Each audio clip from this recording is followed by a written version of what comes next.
சுவை மனம் சமையலில் இன்றைக்கி நம்ம பார்க்க போகிற ரெசிபி பிரியாணி ரெசிபி. பிரியாணினாலே நிறைய வெரைட்டி இருக்குது. அதில் இன்றைக்கி நம்ம பார்க்க போகிற ரெசிபி தலப்பாக்கட்டு மட்டன் பிரியாணி. வாங்க எப்படி செய்யுதுன்னு பார்க்கலாம். பிரியாணி மசாலா ஃபஸ்ட்டு ரெடி பண்ணிக்கலாம். மசாலாவுக்கு தேவையான பொருட்கள் பார்த்திங்கன்னா, பட்டை ஒரு 10, ஸ்டார் ஒரு 6 to 7, ஏலக்காய் ஒரு 15 அளவுக்கு, பிறகு சோம்பு 2 ஸ்பூன் அளவுக்கு எடுத்துக்கலாம், கல்பாசி ஒரு 2 ஸ்பூன் அளவுக்கு எடுத்துக்கோங்க. இப்போ இவங்களை நல்லா கோல்டன் ப்ரௌனில் நல்லா வறுத்து மிக்சியில் அரைச்சி எடுத்துக்கலாம். நீங்கள் தண்ணி சேர்த்தே அரைச்சி எடுத்து வச்சுக்கலாம் பேஸ்ட்டாக. நெக்ஸ்ட்டு சின்ன வெங்காயம் ஒரு 20 to 25 அளவுக்கு எடுத்து நல்லா நையை அரைச்சி எடுத்துப்போம். இப்போ நம்ம பாருங்கள், தண்ணிட்டு தான் நான் பிரியாணி மசாலாவை அரைச்சி எடுத்துக்கிட்டேன். உங்களுக்கு இந்த அளவுக்கு நையாக இருக்கணும்.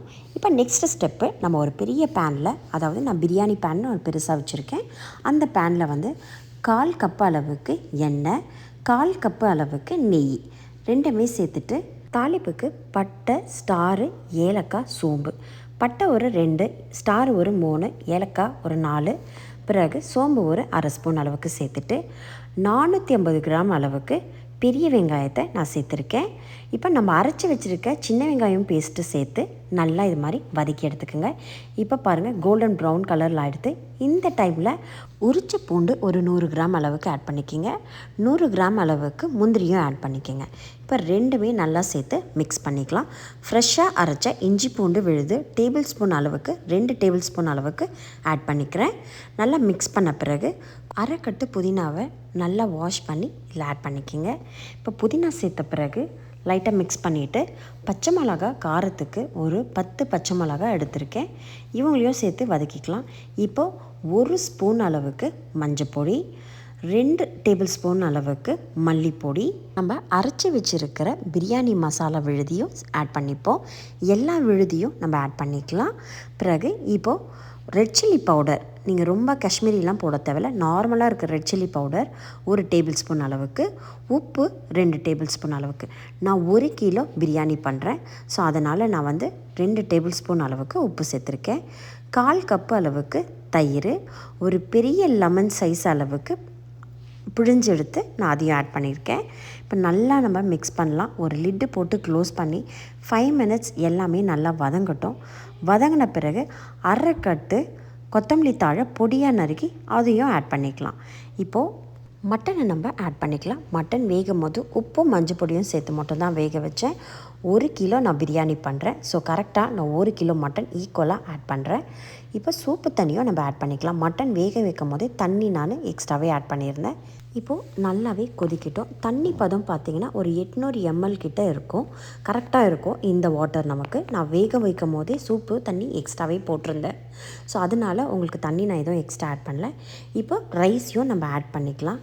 1 kg நான் சொல்லியிருந்தேன், 1 kg பிரியாணி இப்போ நான் செய்கிறது. ஸோ 1 கிலோ அரிசியை சீரக சம்பாவை ஒரு 20 minutes கிட்ட தான் நான் ஊற வச்சுருந்தேன். நல்லா வாஷ் பண்ணி ஊற வச்ச அரிசியை நம்ம இப்போது தண்ணி கொஞ்சம் வத்துற வரைக்கும் நம்ம ஒரு மீடியம் ஃப்ளேமில் வைப்போம். இப்போ பாருங்கள், பிரியாணியில் தண்ணி எல்லாமே வத்திருச்சு. இப்போ தம் போடலாம். நீங்கள் தம் போடுறது உங்களோட இஷ்டம் தான், எப்படி வேணால் போடலாம். நான் வாழை இலை கொல்லையில் நிறைய இருக்குது, ஸோ அதனால் வாழை இலையை மேலே வச்சு உங்களுக்கு இப்போது நான் தம் போடுறேன்.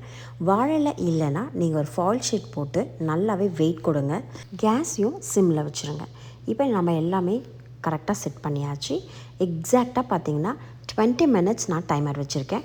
20 minutes கழித்து நம்ம ஓப்பன் பண்ணிக்கலாம். பிரியாணியை பர்ஃபெக்டாக உங்களுக்கு ஆயிருக்கும். நான் ஓப்பன் பண்ணி காட்டுறேன். அந்த வாழையில் எப்போவுமே நம்ம எந்த பிரியாணி நீங்கள் இது மாதிரி க்ளோஸ் பண்ணாலும் சூப்பராக ஸ்மெல் இருக்கும், நல்ல ஒரு ஸ்மெல் உங்களுக்கு. அதுவும் ஆத்தென்டிக்காக நம்ம இது மாதிரி தலப்பாக்கட்டு பிரியாணிலாம் மசாலாலாம் வீட்டில் அரைச்சி செய்யும் போது பார்த்திங்கன்னா இன்னும் ரொம்ப ஆத்தென்டிக்காக நம்ம ஸ்டைல் பிரியாணியாக இருக்கும். நீங்கள் பிரியாணி பர்சனாக இருந்தால் கண்டிப்பாக இந்த பிரியாணியை ட்ரை பண்ணோம். கடையில் வாங்கின எந்த ஒரு மசாலாவும் இல்லாமல் வீட்டில் இருக்க மசாலா வச்சு நம்ம ஆத்தென்டிக்காக இந்த பிரியாணி நீங்கள் பண்ணலாம். சூப்பராக இருக்கும். நான் எங்கள் வீட்டில் இருக்கிறவங்களுக்கு பிரியாணி ப்ரியர், அதுவும் என் ஹஸ்பண்டும் என் பையனும் சண்டே ஆனால் பிரியாணி கண்டிப்பாக இருக்கணும். என்னோடய யூடியூப் சேனல்லே நீங்கள் பார்த்துருப்பீங்க, நான் நிறைய பிரியாணி ரெசிபி தான் போடுவேன்.